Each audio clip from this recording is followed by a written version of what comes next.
Dear students, welcome in Tangraj chemistry classes. In today's lecture, under the thermodynamics, we will study about the entropy and spontaneity. हमने किसके बारे में study करना है आज? Entropy and spontaneity. Then we will discuss about the second law of the thermodynamics, physical meaning of the entropy change during the phase transition, gives free energy, and how the gives free energy are related with the spontaneity. So let's start with the entropy and spontaneity. तो बच्चों, last lecture में हमने आपको बताया था कि जो process अपनी इनहेरेंट टेंडेंसी से अकर करते हैं, तो that type of the process are called the spontaneous process. और स्पॉन्टेनियस प्रोसेस के लिए हमने आपको क्राइटेरिया बताया था कि change in the enthalpy that should be negative, mean जो एंथैल्पी है वो डिक्रीज करनी चाहिए. जिन प्रोसेस में एंथैल्पी डिक्रीज करती है that processes are spontaneous in nature.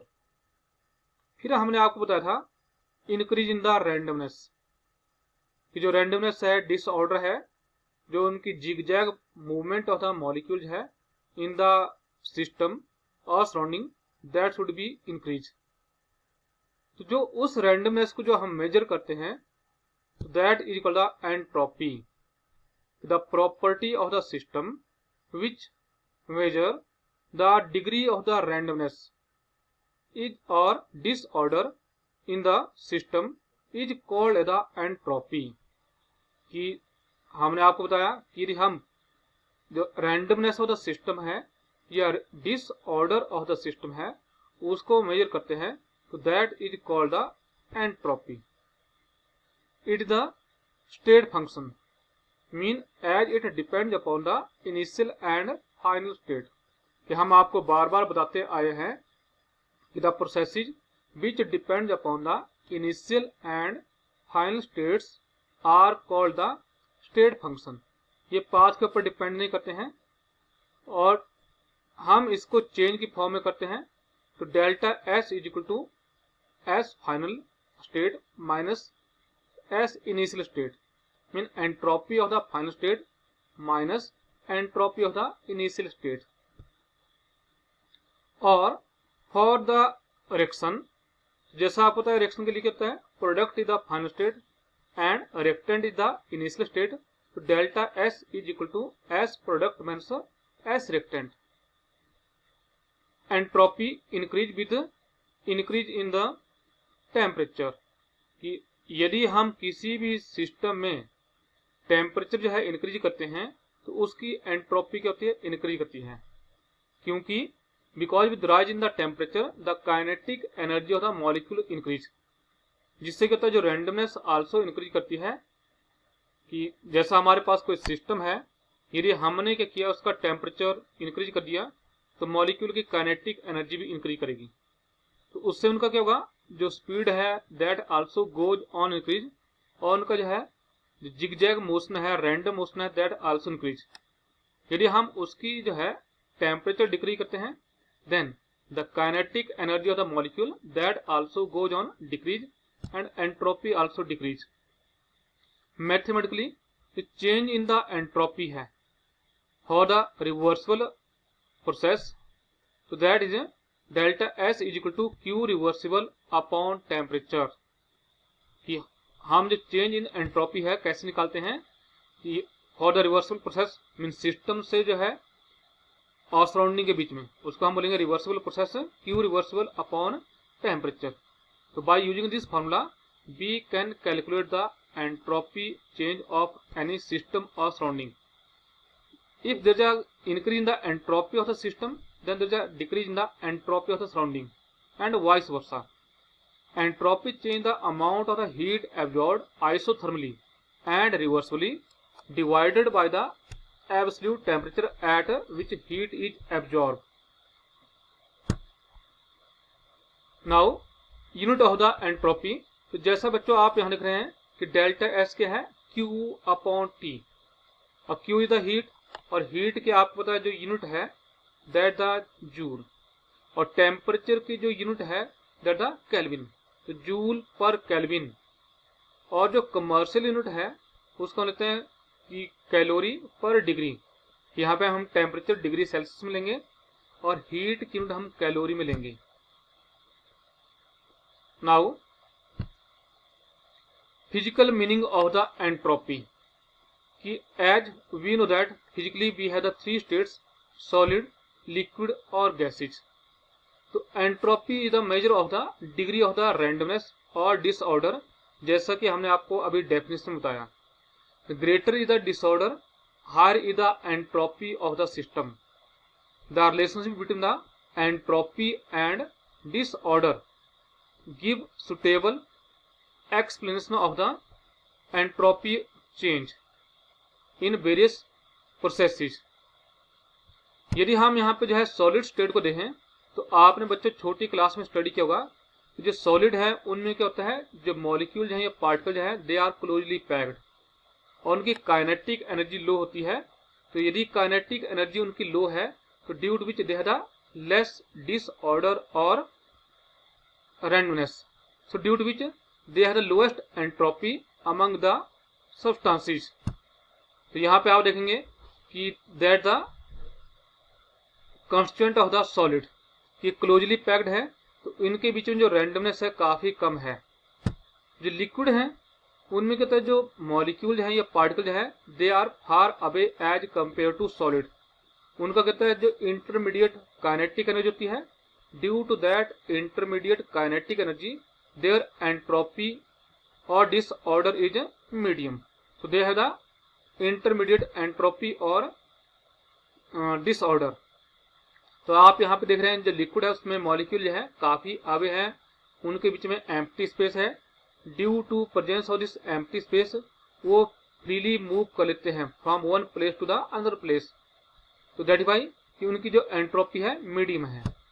But जो गैसेस स्टेट है उसमें जो मॉलिक्यूल हैं या पार्टिकल हैं they are very very far away from each other, due to which they have the maximum kinetic energy between the molecules. जो molecule जो उनकी काइनेटिक एनर्जी काफी हाई होती है तो they have the least order state, कि उनमें randomness सबसे ज्यादा होती है और ऑर्डर सबसे कम होता है, तो due to which they have the very very high entropy. आप यहाँ पे देखेंगे तो यहाँ पे जो गैस के मॉलिक्यूल हैं उनके बीच में काफी ज्यादा बीच में डिस्टेंस है, तो due to high distance they have the more space for the movement. इनकी काइनेटिक एनर्जी काफी हाई है, तो due to very very high kinetic energy इनका रैंडमनेस भी हाई है, तो रैंडमनेस हाई होने के कारण इनकी एंट्रोपी क्या है, मैक्सिमम है। तो यदि हम इसको ओवरऑल देखें तो जो सॉलिड स्टेट है that have the less randomness and less entropy. जब हम सॉलिड से लिक्विड की तरफ मूव करते हैं तो delta S greater than the 0, और जब हम लिक्विड से सॉलिड की तरफ मूव करेंगे delta S small than the 0। क्यों डेल्टा एस क्या होता है, S final means S initial. तो यहाँ पे यदि हम सॉलिड और लिक्विड का कंपैरिजन करें बच्चों तो लिक्विड में रैंडमनेस ज्यादा है, एंट्रोपी ज्यादा है, और सॉलिड में एंट्रोपी कम है। तो हाई एंट्रोपी मींस लो एंट्रोपी, तो वैल्यू ग्रेटर देन 0 आएगी। But on the reversible process कि लिक्विड से सॉलिड में जब हम मूव करते हैं तो सॉलिड फाइनल स्टेट बन जाएगी और लिक्विड क्या होगा, इनिशियल स्टेट बन जाएगी। तो लो एंट्रोपी मींस हाई एंट्रोपी, तो डेल्टा एस क्या होगा वहां पे वैल्यू बच्चों लेस देन 0 आएगी।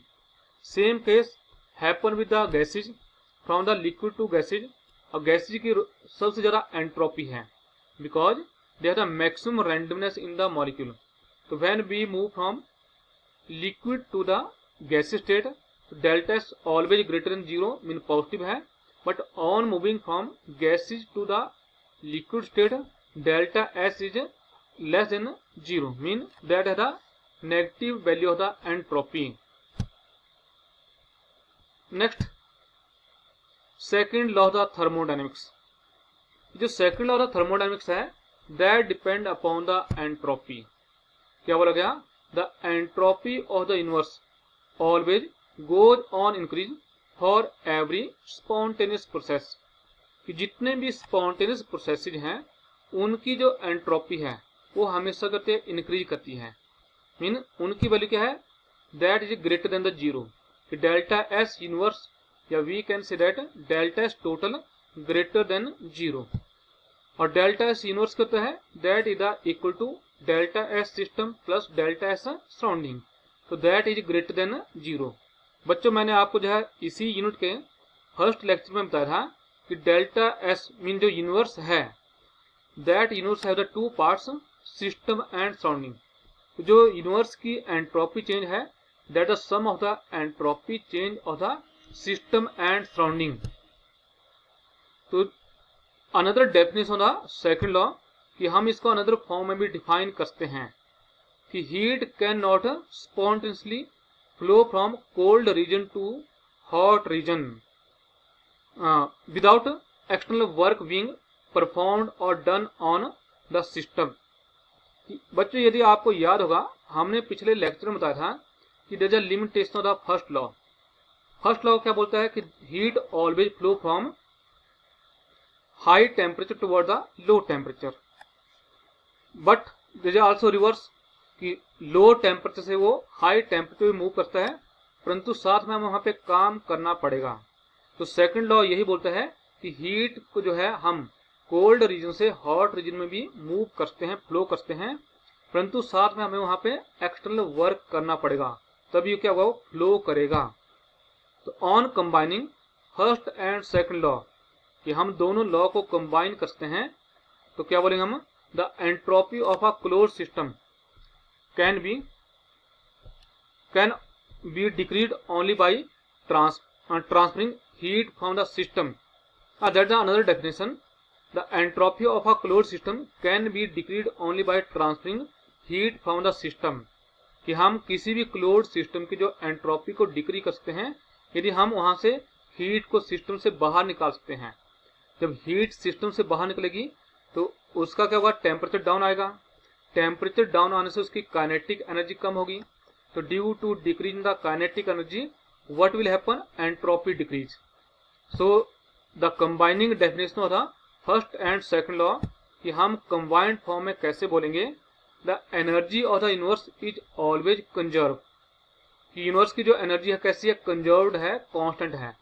Whereas entropy of the universe always goes on increase in any natural और spontaneous process, कि जितने भी नेचुरल और स्पॉन्टेनियस प्रोसेस हैं उनकी एंट्रोपी तो हमेशा क्या करेगी, इंक्रीज करेगी, बट जो उनकी टोटल एनर्जी है that remain conserve.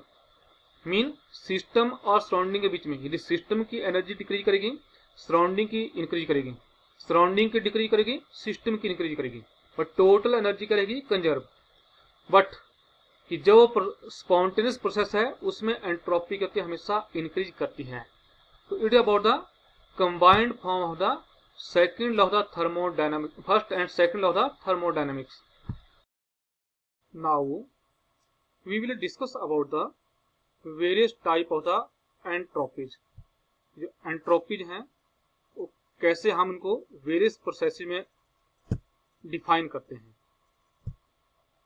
Then first the entropy of the phase transition. जो फेज ट्रांजिशन है बच्चों हमने आपको पिछले लेक्चर में बताया था कि फेज ट्रांजिशन मीन कि system one state to another state में चेंज होता है, जैसे वो सॉलिड से लिक्विड में चेंज हो रहा है, लिक्विड से गैसीय स्टेट में चेंज हो रहा है, या सॉलिड से डायरेक्टली गैसीय स्टेट में चेंज हो रहा है, तो वहां पे एंट्रोपी में क्या चेंज आता है। तो फर्स्ट है entropy of the fusion. Fusion mean melting. Fusion क्या होता है, जब सॉलिड लिक्विड स्टेट में कन्वर्ट होता है। जैसे आपके पास you know that water is in the solid form, उसको हम आइस बोलते हैं। तो जब हम उसको हीट करते हैं, टेम्परेचर इंक्रीज करते हैं, तो that in the liquid form, water किस फॉर्म चेंज होता है, लिक्विड फॉर्म, जिसको हम वाटर बोलते हैं। आल्दो H2O ये क्या है आपका सॉलिड फॉर्म, इसको हम आइस बोलते हैं। H2O लिक्विड फॉर्म में जनरली हम वाटर बोलते हैं। तो यहाँ पे है कितना एंट्रोपी चेंज आया, the entropy change when 1 mole of the solid substance change into liquid form at it's melting point, कि जब कोई भी सॉलिड सब्सटेंस लिक्विड स्टेट में चेंज होता है eight which temperature melting point, तो उस टाइम जितना भी एंट्रोपी में चेंज आया तो that entropy change is called entropy of the fusion. जैसे आपको पता है कि जो वाटर का जो आइस का जो मेल्टिंग पॉइंट है that is 0 degree Celsius mean 273 kelvin. तो जब हमने क्या किया, आइस को 273 केल्विन के ऊपर पुट किया तो वो धीरे धीरे क्या हुआ, वाटर फॉर्म में कन्वर्ट हुई, तो उसकी एंट्रोपी के लिए इंक्रीज कर रही है। तो कितना एंट्रोपी इंक्रीज किया उसको क्या बोलेंगे हम, एंट्रोपी ऑफ द फ्यूजन, या that the reversible process. 0 degree के ऊपर दोनों स्टेट अक्कर करती है कि जो वाटर है वो अगेन आइस में कन्वर्ट होता है, तो वहां पे क्या हो, फ्रीजिंग है। तो मेल्टिंग ऑफ द आइस और freezing of the water they are occur at the reversible processes. तो वहां पे कितना एंट्रोपी में चेंज आया तो that is called the entropy of the fusion. और यहाँ पे हमने क्योंकि स्टैंडर्ड कंडीशन अप्लाई कर दी है कि वहां पे टेम्परेचर हमने 0 डिग्री सेल्सियस मेंटेन कर रखा है, तो हम उसको कैसे करेंगे कि S in the standard state S not water minus S not ice is equal to delta S fusion S not, that is equal to delta H fusion in the standard state divide by the freezing temperature of the water. इसको बोलेंगे हम entropy of the fusion. Then entropy of the vaporization. Vapour mean liquid state को gaseous state में convert करना। जैसे आप देखते हैं कि वाटर को जब आप 100 डिग्री सेल्सियस के ऊपर हीट करते हैं तो उसके वेपर बनते हैं, तो और वेपर को यदि हम कूल करेंगे तो क्या बनेगा, अगेन वो वाटर बनेगा। तो वहां पे कितना एंट्रोपी में चेंज आया तो उसको बोलते हैं हम एंट्रोपी ऑफ द वेपराइजेशन। जैसे कि the entropy change when 1 mole of the liquid state change into gases form at its boiling point. जब 1 मोल, कि जब भी हम इसको कैलकुलेट करेंगे 1 मोल के लिए कैलकुलेट करेंगे, और मैथमेटिकली हम क्या बोलेंगे कि S not vapour state minus S not water is equal to delta H vaporization is equal to delta H vaporization divide the boiling point of the water. या जिस भी सब्सटेंस की आप वहां पे एंट्रोपी ऑफ वेपोराइजेशन कैलकुलेट कर रहे हैं। Then entropy of the sublimation. कि सब्लिमेशन जैसा मैंने आपको बार बार बताया है, प्रीवियस लेक्चर में बताया था कि जब सॉलिड डायरेक्टली गैसीय स्टेट में चेंज होता है that process is called the sublimation. तो जैसे आयोडीन सॉलिड स्टेट में होता है, जब उसको हीट करते हैं वो डायरेक्ट गैसीय स्टेट में कन्वर्ट होता है। The enthalpy change when 1 mole of the solid directly change the vapor form at sublime temperature।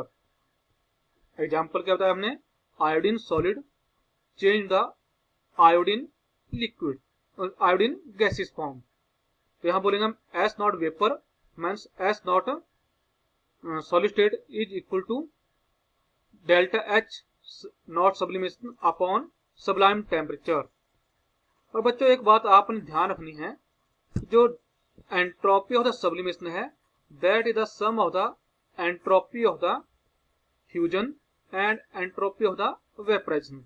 इन दोनों का सम है एंट्रोपी ऑफ द सब्लिमेशन। यदि हमारे पास जो है वहां पे फ्यूजन और वेपराइजेशन की एंट्रोपी दे रखी होगी तो हम किसी भी सब्सटेंस की एंट्रोपी ऑफ सब्लिमेशन कैलकुलेट कर सकते हैं। नाउ नेक्स्ट टॉपिक था give free energy and give free energy change. बच्चों don't be confuse about the free. ये मत सोचना कि ये एनर्जी फ्री में मिलती है। कि जैसा हमने बताया कि सिस्टम सराउंडिंग के ऊपर काम करता है, ये सराउंडिंग सिस्टम के ऊपर काम करती है जब हम वहां पे हीट गेन या लॉस करते हैं। तो फिर भी वहां पे जो है जो हमने हीट दी, जो एंथैल्पी चेंज किया हमने, कुछ अमाउंट ऑफ एनर्जी बच गई। तो दैट अमाउंट ऑफ एनर्जी जो कि यूजफुल वर्क डन करने काम आता है उसको हम गिव फ्री एनर्जी बोलते हैं। The maximum amount of energy available during a process that can be converted into useful work is called the Gibbs free energy. Gibbs was the name of the scientist. उसने देखा कि कुछ amount of energy जो हमने system को provide किया या surrounding को प्रोवाइड किया, वो ना तो एक्सपेंशन वर्क कर रहा है ना ही कॉन्ट्रैक्शन, वो वहां पे जो है बच गया है। तो वही अमाउंट ऑफ एनर्जी अंदर यूजफुल काम करने के लिए यूज किया जा रहा है। That amount of energy is called the गिव्स फ्री एनर्जी। और मैथमेटिकली इसका सिंबल जी है, तो G is equal to H minus T S. H total energy जो हमने दी, वहां से टी एस एंट्रोपी और टेम्परेचर जब हमने प्रोवाइड किया, एक्सपेंशन कॉन्ट्रैक्शन के फॉर्म में जो है वहां पे यह काम हो गया।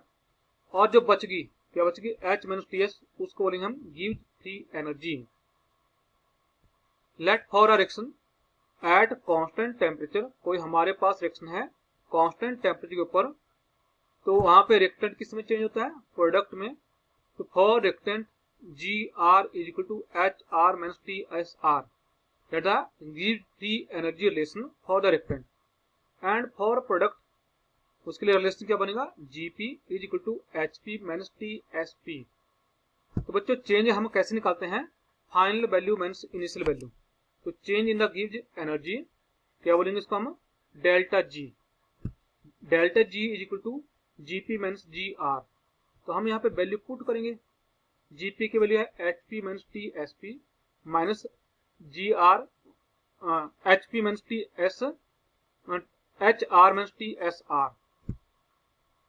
तो H P means H R equal to minus T S P means S R. H P means H R होता है डेल्टा एच, तो delta G equal to delta H minus T S P means S R हुआ delta S T delta S. तो this equation delta G equal to delta H minus T delta S equal the गिव्स Helmholtz equation. क्या बोलते हैं बच्चों, हम इसको gives Helmholtz equation बोलते हैं। तो this equation is used to calculate the change in the गिव्स फ्री एनर्जी। क्योंकि आपको ये हमने बताया था जो डेल्टा एच है उसकी वैल्यू को हम डायरेक्टली नहीं मेजर कर पाते हैं, उसको भी हम चेंज की फॉर्म में मेजर कर पाते हैं। इसलिए जो change in the free energy है, जो गिव्स फ्री एनर्जी है, उसको भी हम चेंज की फॉर्म में ही मेजर कर पाते हैं। और डेल्टा जी की एक चेंज कैसे कैरी आउट की, ये हमने आपको नहीं बताया, मीन ये इनिशियल और फाइनल स्टेट के ऊपर डिपेंड कर रहा है। Hence we can say that delta G is a state function. कि change in the free energy कौन सा है, स्टेट फंक्शन है, बिकॉज ये क्या कर रहा है, इनिशियल और फाइनल स्टेट के ऊपर डिपेंड कर रहा है। और जब हम इसी रिएक्शन को स्टैंडर्ड स्टेट के ऊपर जो है कैरी आउट करते हैं, तो हम उसको लेंगे स्टैंडर्ड फ्री गिव्स फ्री एनर्जी, और उसको क्या लिखेंगे, delta G not is equal to delta H not minus T delta S not. कि यहाँ पे हमने टेम्परेचर कितना पुट किया, 298 केल्विन, और प्रेशर 1 एटमोस्फियर या 1 बार के ऊपर हमने रिएक्शन कैरी आउट की।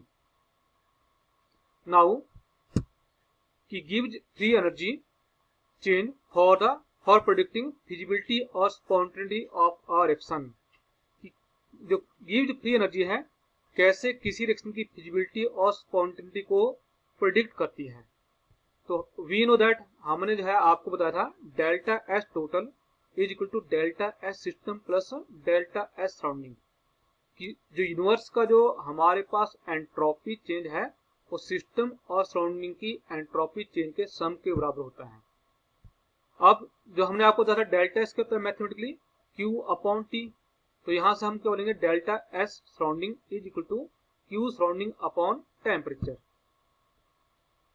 अब यदि हम इसको delta S is surrounding is equal to minus Q system upon temperature इस फॉर्म में भी लिख सकते हैं, और साइन यहाँ पे हमने क्या पुट कर दिया, क्या पुट किया हमने, माइनस। क्यों पुट किया, क्योंकि बच्चों आपको पता है यदि हम सिस्टम और सराउंडिंग का सम लें हीट गेन और लॉस का, वो कितना होता है, 0 होता है फॉर द आइसोथर्मल प्रोसेस।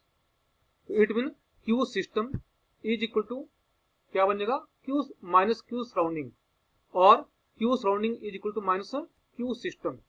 तो हमने यहाँ पे क्यू सराउंडिंग की वैल्यू पुट की, तो क्या आएगा, माइनस क्यू सिस्टम। तो delta H surrounding is equal to minus delta H system upon temperature. बच्चों आपको याद होगा पिछले लेक्चर में हमने बताया था कि change in the enthalpy is equal to heat change at constant pressure. तो डेल्टा एच क्या होता है, क्यूपी होता है। तो क्यू सिस्टम के प्लेस पे हमने क्या पुट किया, डेल्टा एच सिस्टम पुट किया।